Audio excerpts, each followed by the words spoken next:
Assalamualaikum warahmatullahi wabarakatuh. Halo teman-teman, selamat pagi atau siang atau sore atau malam pada rekan-rekan sekalian dimanapun kalian berada. Semoga sehat selalu dan terima kasih sudah mampir di tutorial SPSS bersama saya, Kristina Febrianti Sanjaya. Dan pada kesempatan kali ini, kita akan membahas mengenai salah satu uji tahap lanjutan dalam pengujian data statistik non-parametrik, yaitu uji Chi-square atau Chi kuadrat.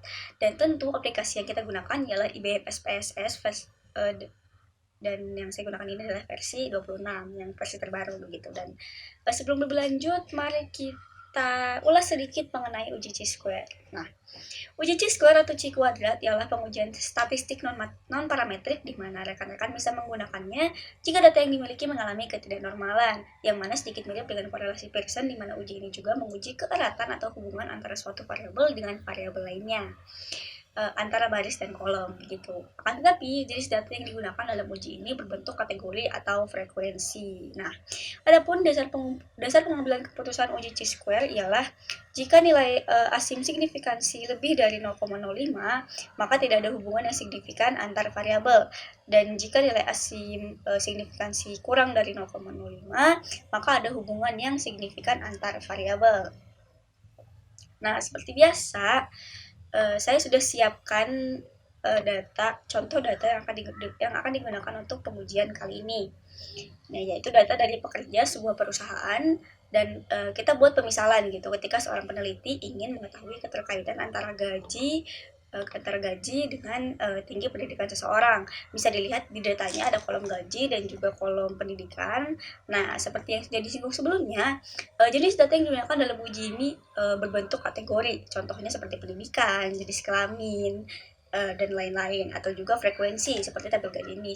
Nah, karena SPSS sendiri tidak bisa membaca data selain numerik atau angka, jadi tidak bisa membaca huruf, maka kita buat kode untuk melakukan pengkategorian dari masing-masing data. Nah, data gaji di sini dibagi menjadi 4 kategori, yaitu gaji di atas 10 juta dengan kode 4, gaji antara 7,5 juta sampai 10 juta dengan kode 3, kemudian gaji 5 juta sampai 7,5 juta dengan kode 2, dan juga gaji kurang dari 2,5 juta sampai dengan 5 juta dengan kode 1 begitu. Nah, begitu juga dengan pendidikan ya. Jadi di sini nih pendidikan di sini kodenya S2 itu kodenya 4, kemudian S1 kodenya 3, diploma kodenya 2, dan SMA kodenya 1 begitu. Nah, kita mulai dengan membuat asumsi terlebih dahulu bahwa tidak adanya hubungan yang signifikan antara dua variabel atau antara gaji dengan tingkat pendidikan. Dengan asumsinya di catatan di sini, dengan asumsi H0 tidak ada hubungan yang signifikan antara variabel dan H1 adanya hubungan yang signifikan antara variabel, seperti itu. Oke, kalau gitu mari kita lanjut ke proses berikutnya. Nggak apa-apa kalau misalnya belum paham-paham banget, mari kita pahami bersama dengan praktek gitu ya. Oke. Jadi seperti biasa kita buka ke SPSS-nya. Nah, jadi kita input datanya terlebih dahulu. Nah, yang diinput ini bagian kodenya ya. Jadi di bagian sini yang tadi kode yang sudah kita buat kodenya, kita copy kodenya maksudnya. Kita copy. Nah, kita copy kodenya. Kita masukkan ke SPSS di data view. Nah, kita tunggu sebentar. Oke, kita paste. Oke, sudah muncul. Kita cek datanya. Oke. Sekarang kita copy data kode yang pendidikan. Kita copy.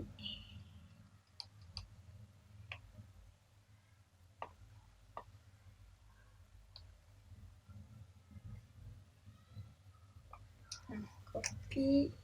Lalu kita masukkan lagi ke SPSS-nya. Di sini kita tunggu sebentar. Paste. Kita tunggu. Nah, kita cek lagi datanya. Oke, sudah. Nah, kemudian kita atur dulu di variabel view seperti biasa. Di sini kita di variabel 1 kita namain G misalnya, kemudian di variabel kedua ini kita namain P, ada pendidikan atau ya, atau pendidikan terakhir PT gitu. Kemudian di sini desimal kita ubah jadi 0 seperti biasa supaya nggak ada koma-komanya. Kemudian di label, nah ini kita tulis lengkapnya aja deh, gaji. Kemudian di sini pendidikan terakhir. Oke. Nah, kemudian bagian ini tuh sedikit tricky, jadi perlu diperhatikan gitu ya. Oke.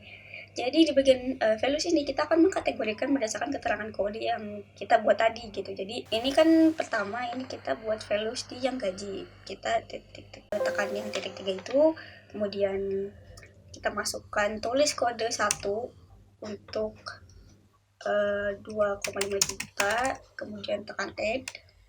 Kemudian kode 2 untuk 5 juta, kemudian kode 3 untuk 7,5 juta, dan terakhir kode 4 untuk 10 juta. Oke, kita udah cek, udah benar, kita tekan oke. Nah, ini juga berlaku untuk yang pendidikan. Jadi kita tekan titik 3 di sini, kemudian kita tekan 1 untuk SMA, tekan 2 untuk diploma, kode 3 untuk S1, dan kode 4 untuk S2. Oke, kita add. Kemudian sudah semua kita cek. Nah, kemudian tekan oke. Nah, di sini sudah cukup ya, sudah selesai. Kemudian kita bisa lanjut ke tahap selanjutnya. Jangan lupa kita cek data view di sini. Sudah sesuai gitu, stoknya tidak ada data yang tidak terbaca, yang bentuk datanya itu tidak ada. Nah, kita lanjut ke tahap berikutnya. Nah, tahap selanjutnya ini kita ke analyze, kemudian ke deskriptif statistik, kemudian kita ke cross tab di sini. Nah, oke. Di sini saya masukkan gaji ke row dan juga saya akan masukkan gaji ke ini ke row, kemudian pendidikan terakhir ini ke kolom. Nah, di bagian kanan yang lain di sini yang exact, yang lain-lain itu bisa diabaikan saja, bisa bagaimana mestinya gitu.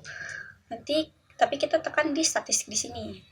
Jangan lupa centang chi-square karena kita akan melakukan uji chi-square, dan setelah itu tekan continue dan kita tekan OK. Sambil menunggu datanya. Nah, sambil menunggu datanya keluar ya, outputnya gitu. Oke. Nah, di sini outputnya sudah muncul, dan seperti biasa lagi kita cek proses pengolahan datanya. Di sini N-nya menunjukkan total data yaitu 47 dan persentasenya 100%, dan artinya seluruh data berhasil diproses dengan sempurna gitu. Nah, ini kemudian kita scrolling ke bawah. Nah, ini ada ininya gitu ya, perhitungannya gitu. Jadi misalnya ternyata yang gaji 2,5 juta itu kebanyakan SMA, kemudian jadi ada 8 orang dari SMA pendidikan terakhir SMA, dan 2 dengan pendidikan terakhir diploma, kemudian 5 juta itu lebih ini lagi gitu di SMA yang gajinya 5 juta dari tingkat pendidikan terakhirnya SMA ada 6 orang, dari diploma 3 orang, dan S1 5 orang. Kemudian yang gajinya 7,5 juta pendidikan terakhirnya diploma, kemudian 9 orang dari diploma, 3 orang dari S1 dan 2 orang dari S2. Nah, lanjut yang 10 juta itu dari diploma 1 orang, S1 4 orang, kemudian S2 4 orang gitu. Nah, itu hanya detailnya aja, jadi kita juga memastikan gitu datanya benar atau tidak gitu. Nah, kemudian kita ke bawah lagi, ini di bagian chi-square test yang ini. Nah, jadi untuk memaknai hasilnya, mari kita lihat kembali catatan kita sebelumnya, yaitu catatan yang dasar pengambilan keputusan. Nah, jadi karena nilai asim signifikansi antara variabel gaji dan pendidikan menunjukkan nilai ini yang di sini 0,000, yang artinya di bawah 0,05, maka H0 ditolak dan H1 diterima, atau adanya hubungan atau korelasi yang signifikan antara pendapatan gaji seseorang dengan pendidikannya dalam perusahaan tersebut. Hal ini juga bisa jadi diartikan bahwa pendidikan memiliki peran penting di perusahaan tersebut. Nah, hal ini juga tergantung ya gimana data yang kalian miliki. Jadi kalau misalnya data nanti kalian bisa sesuaikan dengan data kalian juga gitu. Baik. Oke, mungkin baik cukup sekian tutorial singkat mengenai g square atau c kuadrat pada kesempatan kali ini. Terima kasih sudah menonton videonya. Jangan lupa tekan subscribe dan like dan juga komen untuk mensupport channel ini agar semakin berkembang dan saya juga bersemangat untuk update video baru ke depannya. Terima kasih dan sampai jumpa. Wassalamualaikum warahmatullahi wabarakatuh. Bye bye.